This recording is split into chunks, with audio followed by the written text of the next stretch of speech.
Hello, everybody. The War of the Safdie brothers has concluded.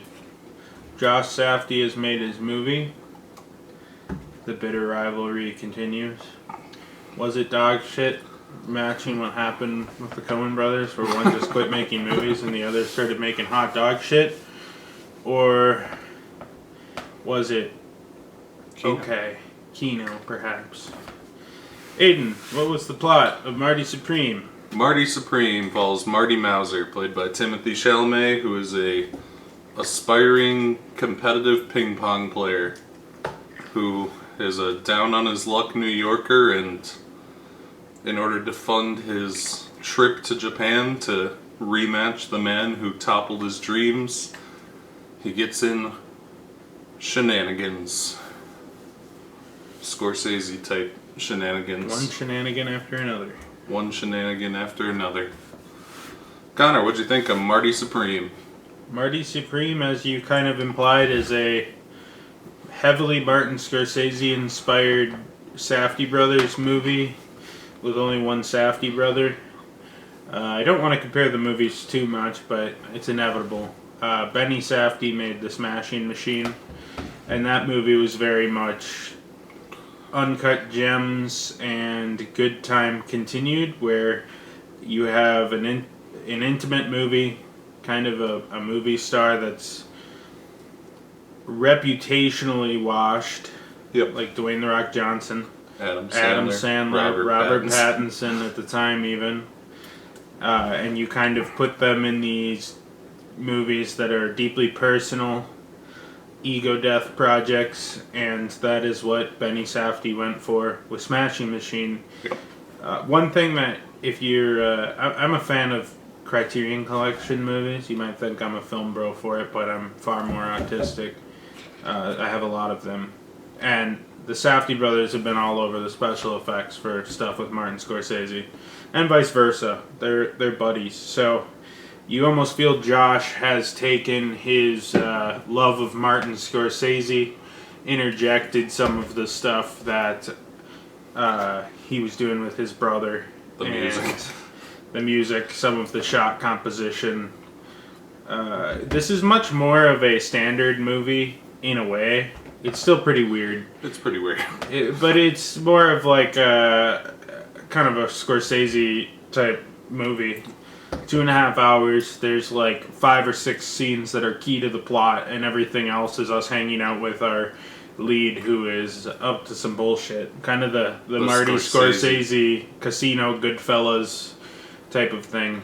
Also notably, Timothy Chalamet is kind of at the top of his game, where everyone loves Timothy Chalamet. There's some people who don't, but by and large, people love Timothy Chalamet. People who don't like him say he's overrated, type of thing. So that's a bit of a departure, but similarly, it is kind of similar to his old work. It's a character study about this man who is just a giant fucking jackass, but also kind of a smooth guy, and you can also tell he's kind of a kid in big boy pants, which is kind of, in a way, works very well for Timothy Chalamet. You kind of got this young guy who's came out of nowhere and became ultra famous, top A-list star, A-list fucking dating a Kardashian, fucking massive movie star, winning Oscars, acting alongside everybody. You got Gwyneth Paltrow playing kind of this aged out movie star. In a way, she's kind of the equivalent of like your Adam Sandler or something. Not that Gwyneth Paltrow has ever fully quit acting or anything, but she's doing her weird vaginal lotions and whatever, which is kind of a departure from the straight up acting. So things have changed in a lot of ways. She kind of takes up that ego death role. You got Kevin O'Leary from Shark Tank in this movie for some reason, playing Kevin O'Leary from Shark Tank, which works well because the guy's 1950s kind of creepy Kevin O'Leary, and it's fun. It's a lot. I mean, it's intense. It's like a Martin Scorsese movie. There's moments where it's really fun. There's moments where it's really intense. Moments where you're like, oh, it's chaotic. It's chaotic, and you can tell Marty is kind of, he has these big dreams that are somewhat arbitrary. He wants to be the best ping pong player in America. Maybe that'll make him rich, but ultimately it's just his ego. He wants to be the best ping pong player. And on the way to that, he's willing to con people, break the law constantly, screws people over. He has a lot of friends, which they all love him, and he could give a fuck less and will just screw them over. Marty is a undeniably terrible person, and yet still you kind of root for him in a weird way. In the final chapter, he's playing the Japanese ping pong player, I think Yano or something. Yoko Ono? No, that's Yoko Ono you're thinking of. I think it's like, I don't know, it's like, whatever. He's playing the Japanese... Ono? Yeah. He's playing him, and everybody's like treating him like the villain, which he despises, but you're like, he kind of is the villain, and you're rooting for him kind of, because he's the protagonist, and you also like, you kind of like... The movie guides you to kind of like understand why people like Marty, even though he's a giant fucking sleaze at the same time. So you kind of have this balance where you're like, God, Marty's a giant prick. But then you got like, he's accidentally lost this guy's dog after screwing a bunch of people over, and he's trying to save the dog, and people are trying to kill him, and you're like, well, I hope Marty doesn't die. But at the same time, you're like, he's also a giant fucking sleaze and kind of deserve it. And then he's playing ping pong, and you kind of want him to win, but you're like, he's also a giant sleaze and definitely the villain. It's sort of like the Dale Earnhardt, or like, you know, you got the villains in the WWE that you might root for, where it's like Dwayne The Rock Johnson. Like Dwayne The Rock Johnson sometimes, depending on the season, what's going on.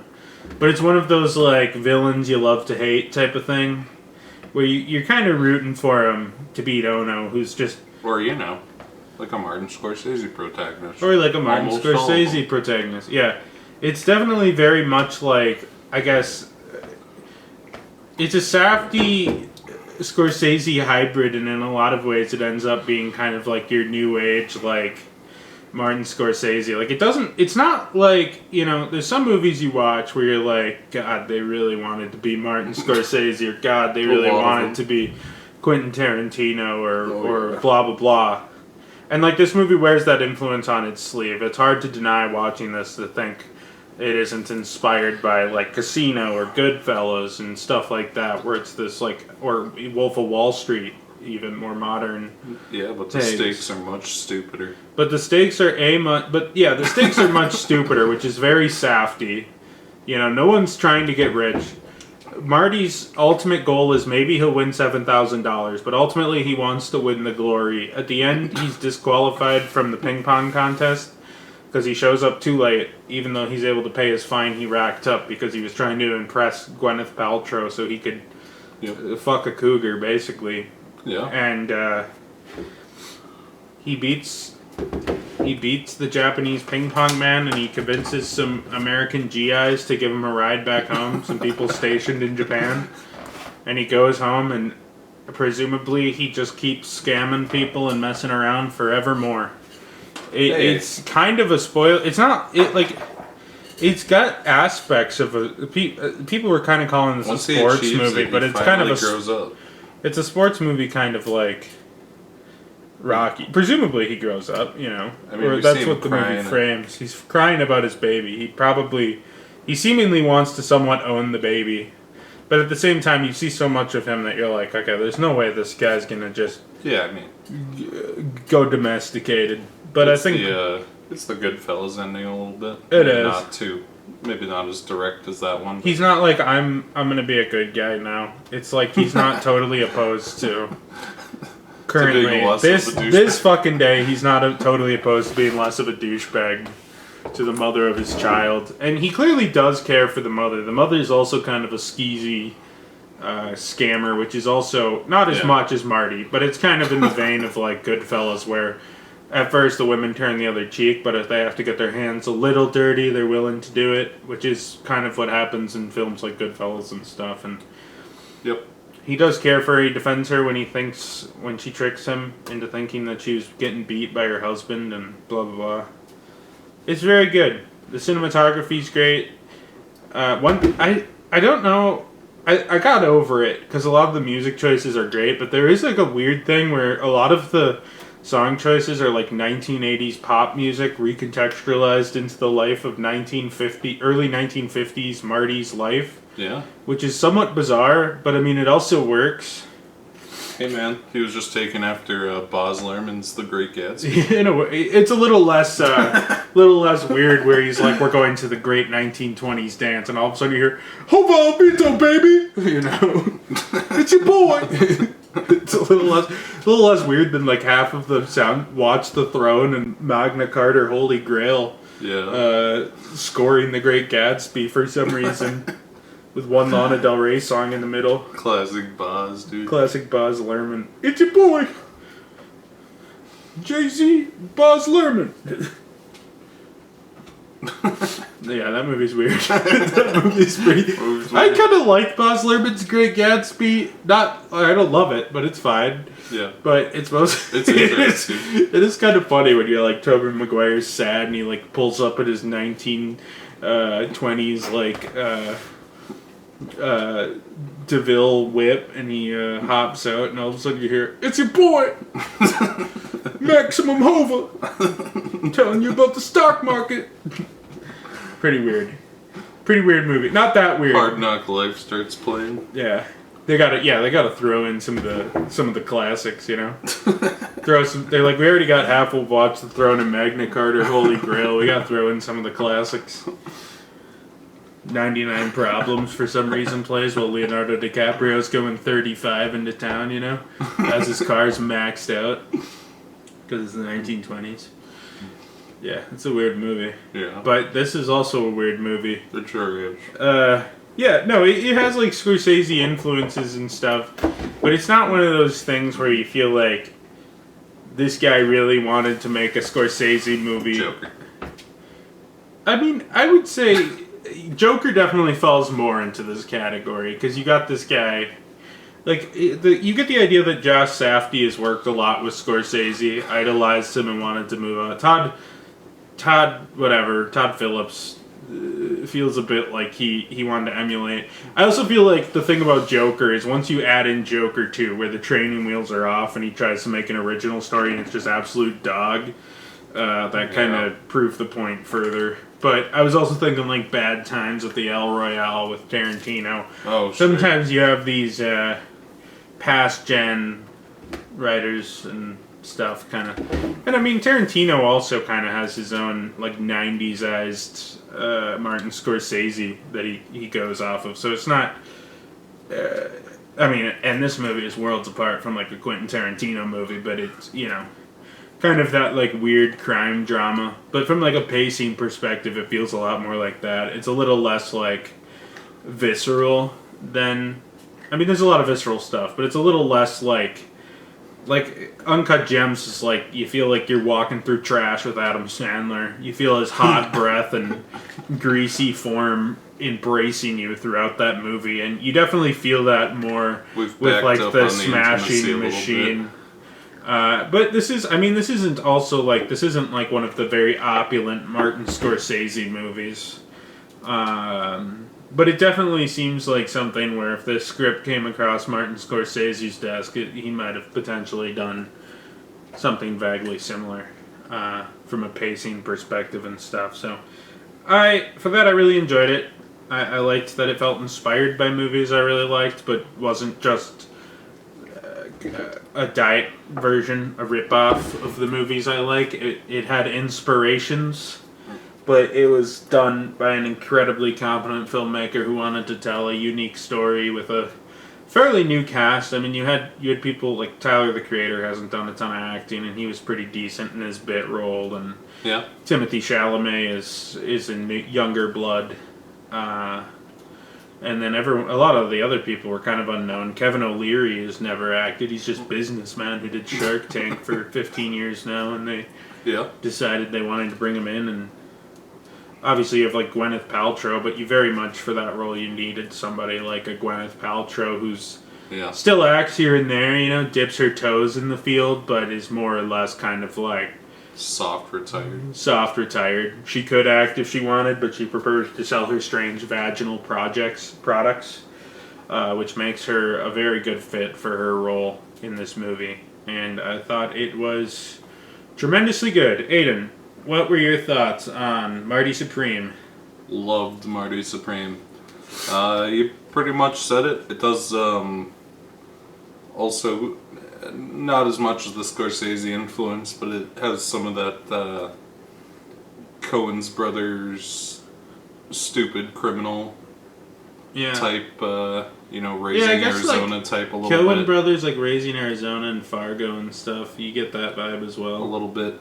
Which they're also kind of like later Scorsese inspired class of Scorsese.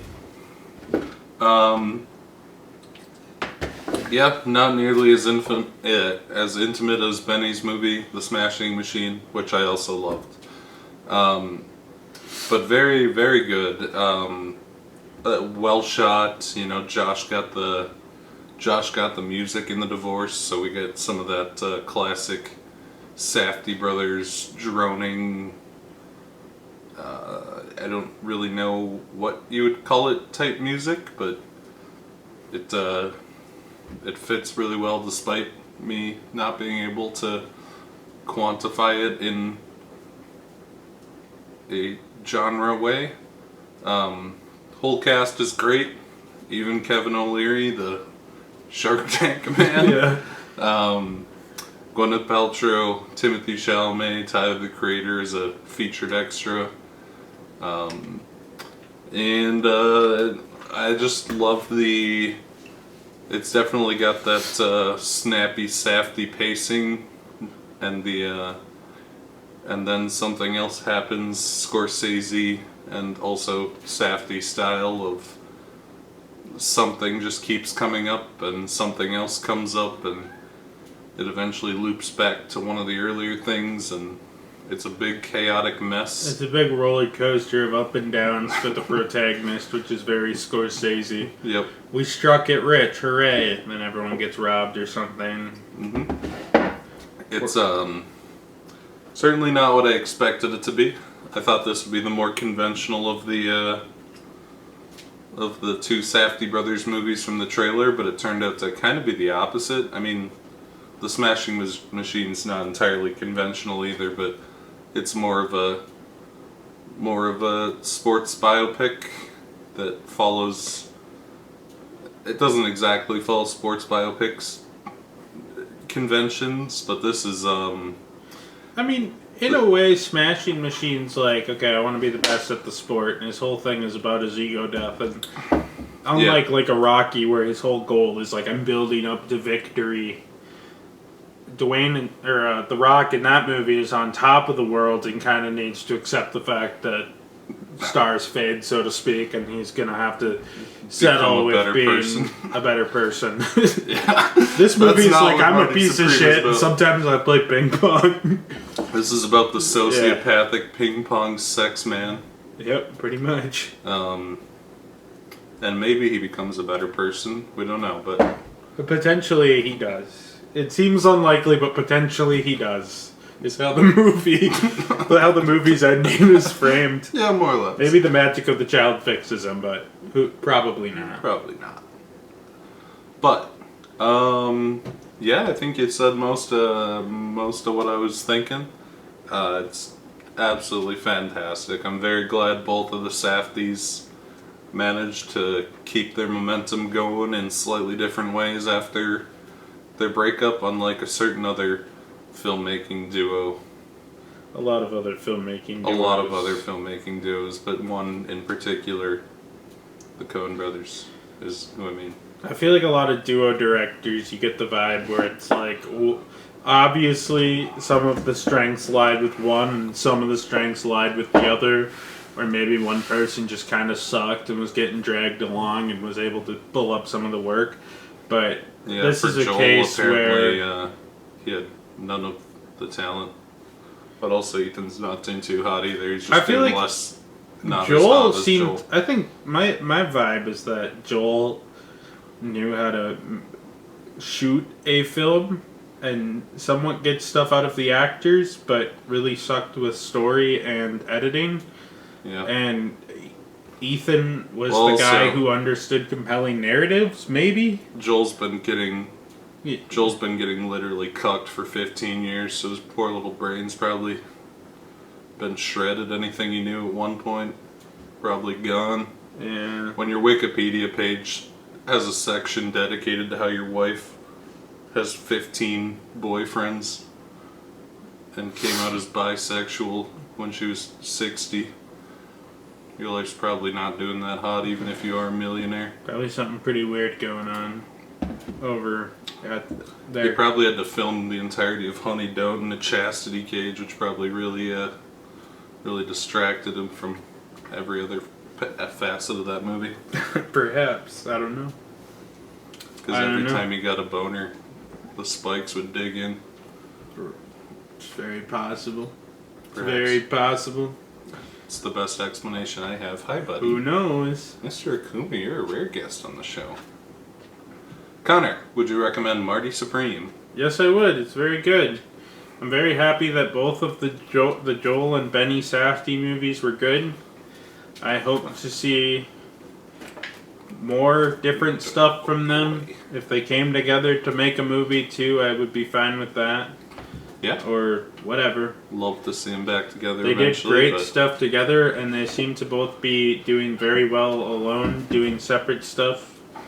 And I nice. really enjoyed what they had done, and the fact that they're able to both do a very good job doing things separate or together. It bodes very well that there are two very talented filmmakers in that group, and I'm sure they will continue to put out really good stuff. It's kind of intriguing because there's a lot of examples of duo filmmakers. There aren't a lot of examples of duo filmmakers who broke off and both of them considered to be good. I mean, you even look at some duos that weren't related. Problems come up. It's just sometimes they complement each other and both of them fall apart. Sometimes one or the other kind of falls off. But in this case, it seems shockingly against the odds. They have both made pretty good movies. So I really enjoyed it. Aiden, would you recommend Marty Supreme? Absolutely.